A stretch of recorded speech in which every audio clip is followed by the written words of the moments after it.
Good morning, everyone, and welcome to the Be Future Ready webinar series. This webinar series is designed to provide you with valuable information on a range of different topics to support you when thinking about your future and the potential career pathways open to you. So today marks our 7th and final webinar, and I'm delighted that we've got Holly Proudfoot with us today. Before I hand over to Holly, however, I'd like to remind attendees of the format.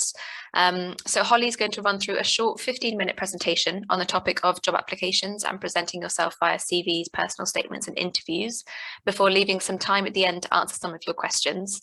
Please write your questions in the chat while the session is running, and we'll look to get to as many as we can before we finish up at around 20 past 11. Any questions we don't get to, we'll be sure to send round follow-up answers afterwards. So as I mentioned before, Holly is going to be talking to you about job applications. Holly is the Future Talent Specialist at Bentley Motors. So Holly, I'll hand over to you. Thank you very much, Megan. Hi, everyone. Lovely to be speaking to you all today. And hopefully we can learn a little bit more about CVs, interviews and cover letters, personal statements. Just a short introduction to myself then. I joined Bentley nearly 7 years ago as a manufacturing advanced apprentice, doing a 3.5-year apprenticeship in mechanical and electrical rectification. I then joined part of our rework team on one of our production lines. Fortunately, then became the team leader of that area.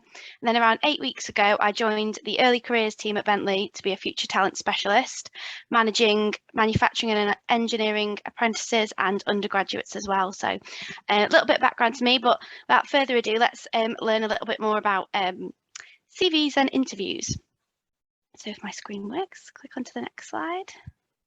So just going to talk you through today a little bit about what a CV is, a personal statement, things that you should do and not do on your CV and what to include, and also about assessments or interviews depending on where you're applying for, the kind of format that goes through, and then some of our Bentley hints and tips when applying for jobs or apprenticeships or undergraduate schemes, and then hopefully some time for some questions at the end. So firstly, what is a CV? Obviously, a lot of you will probably know it stands for curriculum vitae, and it's something that you send to your potential employer to showcase your skills and experiences. So this is usually done in the format of a Word document. However, as you can see on the right there, we've got other different versions that you could use if you want to be a bit more creative. But it's all about making it relevant to the role you're applying for. So you can see on the right there, someone's used a boarding pass, which looks great. It looks really interesting and different. However, is it easy for a potential employer to pick out information about you that they need when sifting through applications? They may have up to hundreds of applications to sift through. You want your information to stand out and be easy to read. But on the right of that, you can see someone who is a makeup artist who has used a portfolio style.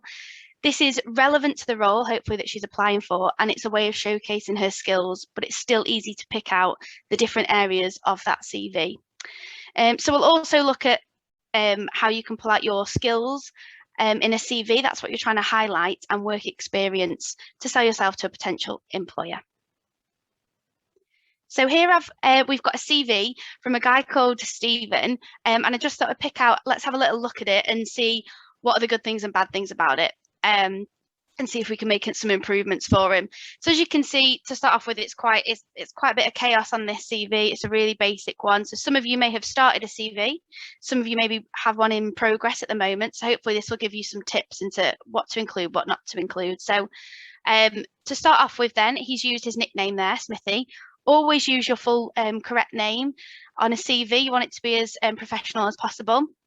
Use a consistent font size and style. So he's used lots of different ones there, and it just makes it more difficult to read, and it looks messy.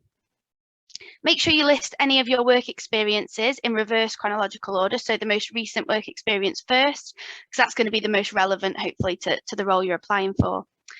He has got some good structure in there. He's separated out the sections, but there's definitely some more work to be done on it. And there's lots of spelling and grammatical mistakes.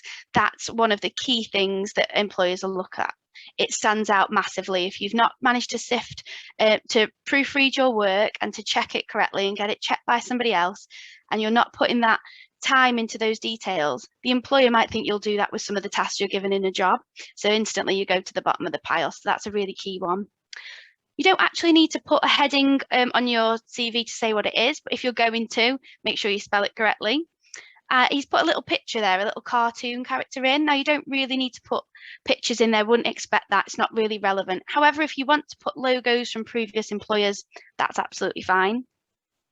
Like we said before, he's included some key areas. He's also put on there that as one of his previous work experiences, he killed bad guys and drove an Aston Martin. Make sure whatever you're putting in your CV is truthful and you can back up with evidence, because you may get challenged on this if you get through to interview phase. He's also used his mum as a reference. Now, we really wouldn't recommend this if you can help it.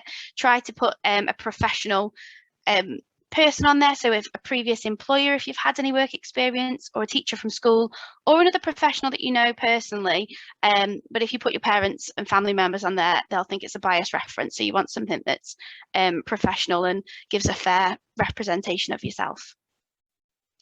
So then Stephen's had another go and he's come up with a better attempt at a CV here. So just to pick out a couple of those points, he's now put all of his font in the same style and to the same size. We'd recommend no larger than a size 11. You want to keep it to 1 page if possible, 2 at a maximum. They're going to be sifting through these, so you want to be able to just have that one piece. They'll get bored if it's a couple of pages long. He's got a good structure now to it, and he's put his experience in reverse chronological order. There are still a couple of spelling and grammar mistakes. Again, that's crucial. Have spell checker on, proofread it twice yourself, and then give it to someone else to let them proofread it as well. He's listed his key achievements here. So this is a really good area that he's added in. So it's pulling out what makes you stand out from the crowd in your CV. What skills have you got from those experiences, and highlight them on your CV. It's a really good point to note that you should have a professional email address. So if you've got an old Hotmail from a couple of years ago when you were in school, make sure it's professional and it's suitable for the application process. And also make sure it's an email address that you're going to check regularly. Occasionally we have applicants that don't check them and they'll miss out on the job offer. So make sure it's one that you're regularly using and checking. He's got concise and direct personal statement at the top. So we'll look a little bit more how that differs to a cover letter later on. But what you're doing in that is a brief description of what you're looking from an employer and what job role you're looking to go into. And it's good to specify this to each job you're applying for, make it relevant. It's all about making it tailored to the job you're applying for. Try and use a formal tone where you can. I know that might be difficult when describing some job roles, but it will sound much better if you can. And he's also put there a clear list of educational grades. It's not always necessary to put that in. That's why we don't like it to be at the top, because you probably, when applying, will have put your grades in as part of the application process, but you can definitely have them on there just after your work experience. So he's made some good improvements there. And here I've got just a couple of templates to show you that you can use the same format, but just have different templates. It's all the same information. It's pulling on those key areas that we've just spoken about and having that correct order and clarity to be able to read it. But you can find all these different layouts on the internet just to pull it into your own personal style slightly. Or if you want to do the whole portfolio style, you can do that as well. So then, what is a cover letter? So a cover letter is a document that goes alongside your CV when applying for jobs, and it acts as a personal introduction to yourself and helps you sell your application. So the cover letter gives you the chance to explain to your employer why you're the best candidate for the job. And you can achieve this by highlighting your relevant skills and experiences, describe why you want to apply for the role, and describe why you think you're a good fit for that position. And this differs from a personal statement because this is a compliment to your CV and it shouldn't duplicate it. This should go into pulling out those experiences and skills that are on the CV and saying, this is why, these skills that I've learned, this is why I'd be great for this role. And there you can just see on the right, just a simple cover letter, but we'll go into more detail how to structure that now. So for structuring your cover letter, it's important to, before you do that, do a bit of preparation. Make sure you research the brand and the industry you're applying for and discover a little bit more detail about them. And things that you should consider are who might be reading your cover letter, the organisation and its culture. So are there any key aspects in that organisation that you could use and it will make you stand out? They'll say, this person's gone away and researched this, our brand, or they know a little bit about us. Any industry news for relevant topics. So that might be for later on in the interview as well. That might help if you've got something you can talk to the interviewer about. Competitors and market position, that goes hand in hand with that. And organisational goals over the next 5 years, that's another thing that's really will stand out to an employer if you can put part of their strategy in. So if it's a sustainability strategy and you know that that's the route they're going down, if you can pop a little bit of something like that into your cover letter, it will show that you're interested in that industry. When writing your letter, make sure you keep it brief and emphasise your suitability for the job, and it can be broken down into these 4 paragraphs across that page. So the first paragraph, you're doing an opening statement, set out why you're why you're writing the letter, and state why the position you're applying for, where you saw it maybe, and just given that sort of intro into the role that you're applying for the right one. You wouldn't believe it in the past, but at Bentley we've had people with a cover letter that says, "Hello Barclays." They've not read through that, they've not tailored it to that. So make sure you're changing them every time that you apply for a different role. So in the second paragraph, you're going to highlight your relevant experiences, demonstrate your skills and how they match the specific requirements that are on that job application. And summarise your additional strengths and explain how these could benefit the company. So then you could tie that in with that strategy that they may have. Your third paragraph, you'll cover all why you're suitable for the job and what attracted you to that in the first place, and what interests you about the company and the role you're applying for. And then finally, to summarise in your last paragraph, you're going to round up your letter by reiterating your interest in the job role, indicate your desire for a personal interview, and this could be an opportunity for you to say when you are available and when you are not. So moving on then from CVs and cover letters to an assessment or interview, depending on where you're applying for, they may have slightly different routes that they go through, but this is all about interviews. So this is a typical recruitment tunnel or funnel. So it shows you from where you apply to where you get onboarded and you're taken on by the business. But we're going to look specifically at this part here, the interview process. So for those of you who don't know what a competency-based interview is, it's designed to test your specific skills and behaviours. As interviewers, we'll have a specific set of questions, and each one will focus on finding out about a certain skill. So for example, problem solving, communication, process orientation. So a really common question that you might hear in a competency interview is, tell me about a time you've dealt with a difficult person or situation, and how did you come to a resolution? Now in this question, what they're trying to do is their understanding of your problem solving skills, your communication skills, and how you applied logic to that situation. So you can use professional examples of this from school, college, part-time jobs you've had, or any extracurricular activities if you're part or you lead a club or something like that. You can use all of those experiences to answer these questions. Always be prepared for a follow-up question, because that might happen. That's why it's important to be truthful and have backups for everything that you're stating. Then we also suggest that you use the STAR method to answer every question.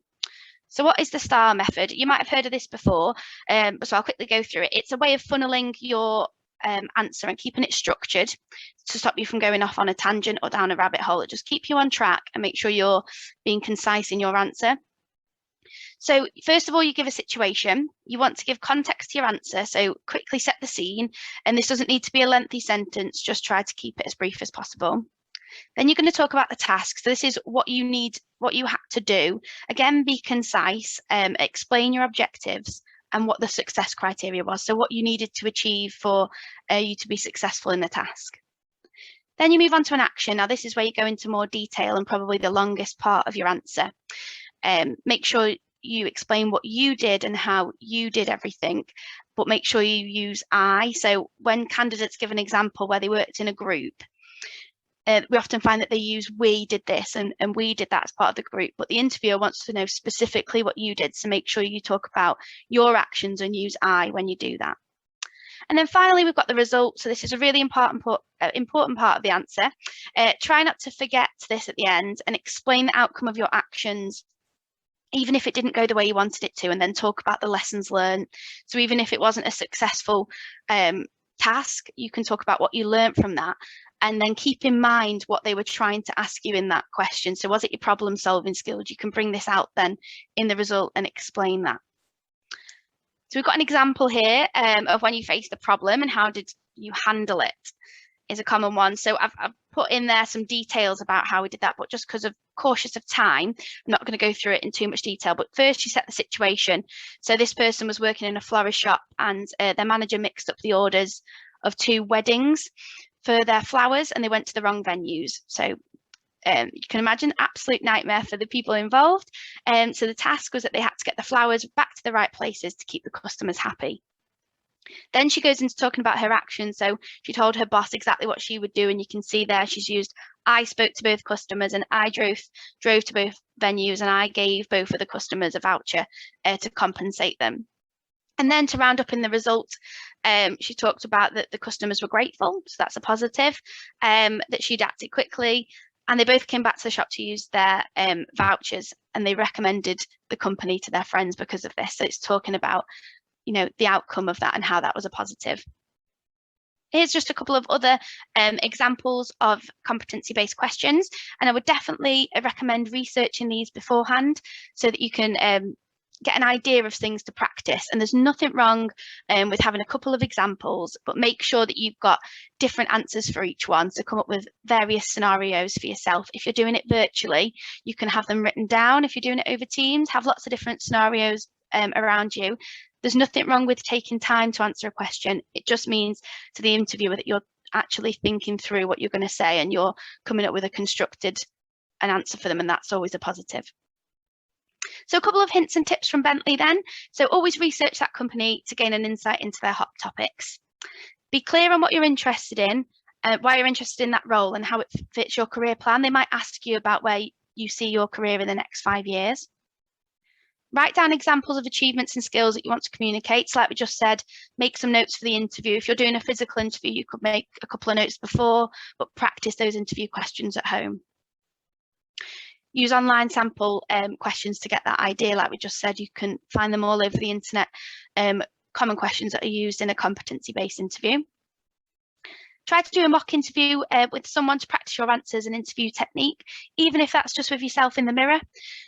Just go through it step by step, because you might write something down, but you need to know how you're going to translate that using that STAR method.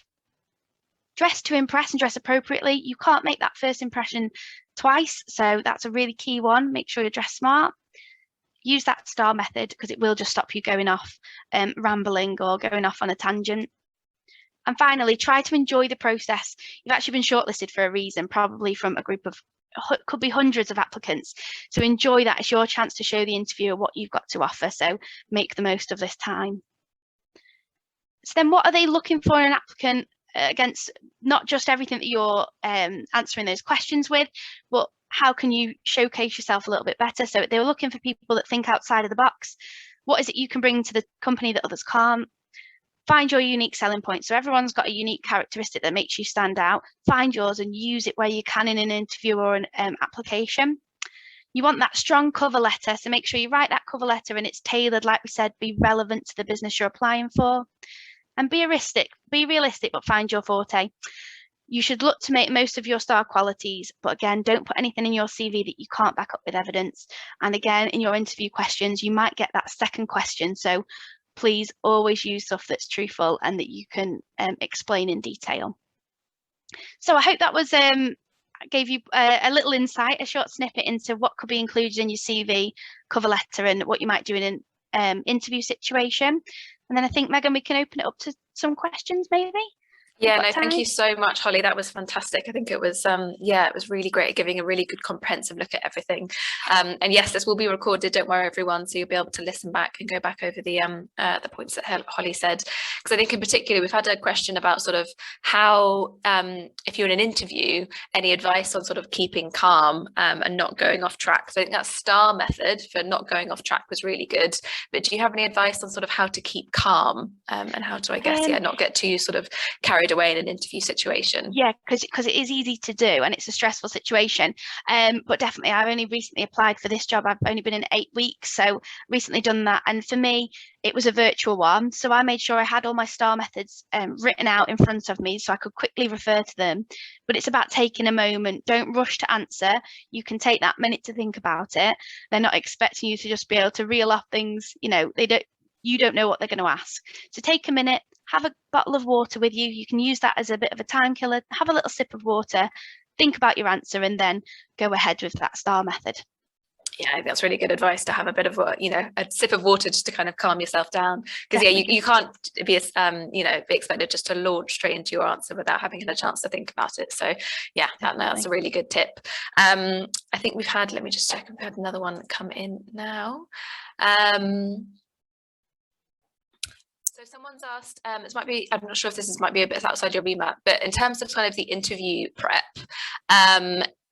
in terms of kind of the employer interview versus sort of university interview, so for particular courses, would you give sort of similar advice if they were going to sort of be interviewing for a university course?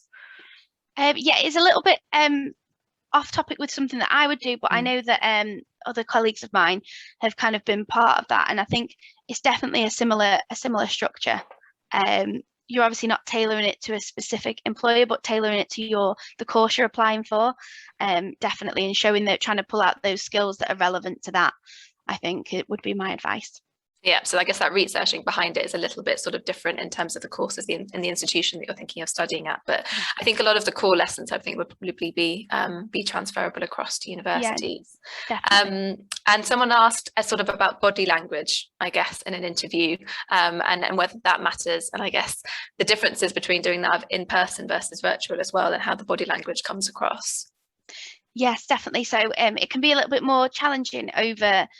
Well, it depends how you look at it. Some people might find it easier to do an interview over Teams or Zoom, where it's just the screen and you're not physically there. You've not got to get up. But it's definitely about having a good posture and smiling. I know that's not body language, but it's facial expressions. You're smiling through it when you can. Try to enjoy it. But when you're physically at an interview, you've come dressed, prepared, show off what you've managed to put on, and, stand smart, keep calm. If you are a person that talks with your hands, do that. That can show an interviewer certain skills about yourself or parts of your character. So yeah, and again, about keeping calm, trying to, hopefully you'll be sat down, you've not got to stand up, but sometimes you may have to present. So it might be worth looking into how you can stand in a certain position, and it's about not fidgeting around if you've got to present something. Yeah, fantastic. I think in terms of time, we're probably going to have to leave it there. But thank you so much, Holly. That was a fantastic look, I think, into really useful hints and tips and advice for the students who are hopefully then going to be able to put them in with CVs and cover letters and interviews and everything.